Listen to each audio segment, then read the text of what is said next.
morning, student. This is Bipin Gautam on the behalf of Jatri Academy. Student, today we are going to start our new chapter, preposition. So let's start this chapter and understand what is the means of preposition.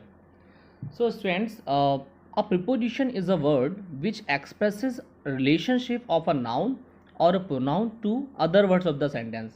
यानी कि बेटा एक preposition क्या होता है, एक ऐसा word होता है जो कि रिलेशनशिप शो करता है नाउन और प्रोनाउन की, जो सेंटेंस में जो दूसरे वर्ड होते हैं उनसे.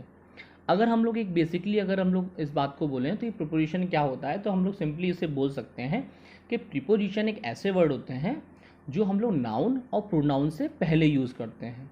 ठीक है, जो कि क्या शो करते हैं, जो टाइम शो करते हैं, डायरेक्शन शो करते हैं और प्लेस शो करते हैं. ठीक है, तो कुछ एग्जाम्पल यहाँ दिए गए हैं, यू कैन सी हियर. जैसे कि in, of, to, at, by, for, with, under, etcetera etcetera. ठीक है, तो ये कुछ एग्जाम्पल हैं. लेकिन बेटा इन जितने भी प्रोपोजिशन हैं इनको कुछ कैटेगरी में हम लोगों ने डिवाइड किया है. जैसे कि there are 6 type of proposition. Mainly क्या होता है, 6 टाइप की होता है, लेकिन हम आपको 4 के बारे में बताएंगे.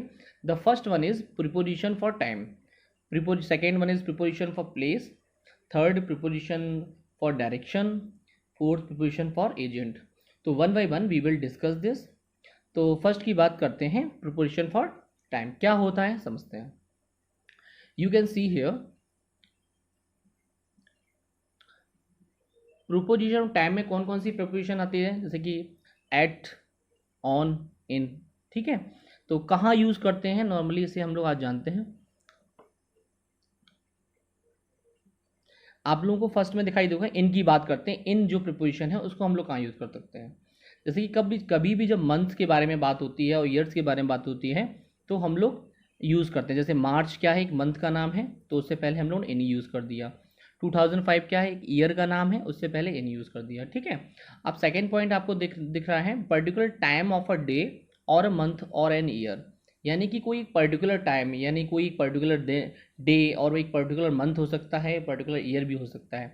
तो अब यहाँ जैसे कि इन इवनिंग एक पर्टिकुलर टाइम है इवनिंग का, in morning, in the third week of April. ठीक है, यहाँ एक पर्टिकुलर मंथ है और उसमें उसका टाइम भी दिया रखा है. इन विंटर एक सीज़न का नाम है, इन समर. तो इस तरह हम लोग इनका यूज़ करते जा रहे हैं.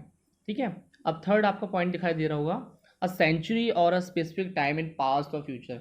यानी किसी सेंचुरी के बारे में बात होती है तो हम लोग इनका यूज़ करते हैं. ठीक है, किसी स्पेसिफिक टाइम की बात होती है पास्ट और फ्यूचर में तब हम लोग इनका यूज़ करते हैं. जैसे कि एग्जांपल आप देख सकते हैं, in the 20th century, in early days, in the stone age, in future, in past. इस तरीके से हम लोग इन प्रिपोजिशन का यूज़ करते हैं.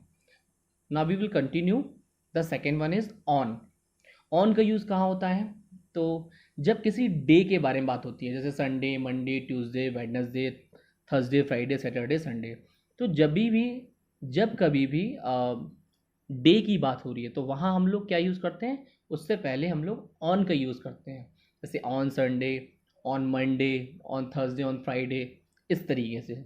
ठीक है, कभी भी जब डेट्स की बात हो रही है तो हम लोग यूज़ करते हैं ऑन का, जैसे on 7th of February, on February 7th.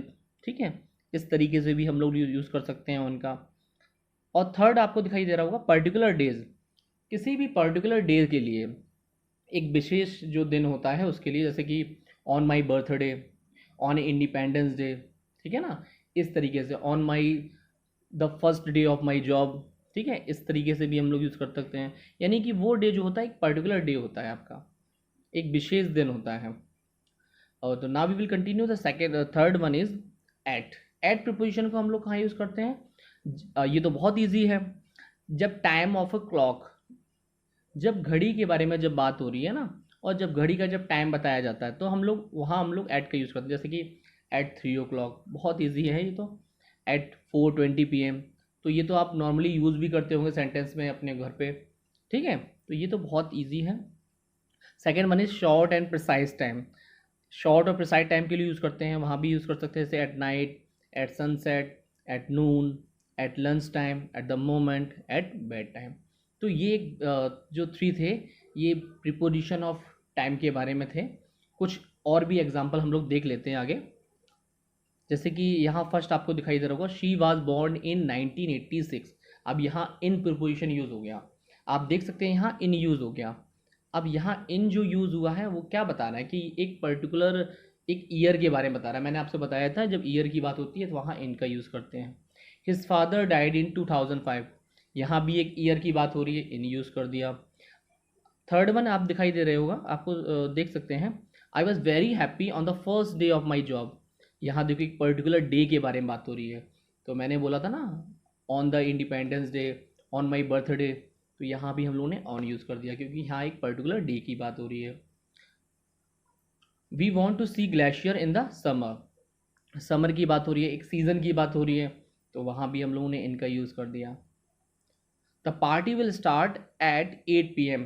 अब यहाँ क्लॉक की बात आ गई, तो जो मैंने आपको बताया था जब भी कभी क्लॉक की बात आए वहाँ हम लोग ऐड यूज़ करेंगे, at 5 o'clock, at 3 o'clock, at 9 o'clock, at 2 PM, at 3 PM, at 8 PM। Okay, तो वहाँ हम लोगों ने एट यूज़ कर दिया। They will come here on 15 February, ये पर्टिकुलर मंथ के बारे में बात हो रही है, ऑन का यूज़ कर दिया हम लोगों ने। Every one takes breakfast in the morning, अब यहाँ भी एक पर्टिकुलर टाइम की बात हो रही है तो इन यूज़ कर दिया। तो इस तरीके से ये प्रिपोजिशन हम लोग यूज़ करते हैं।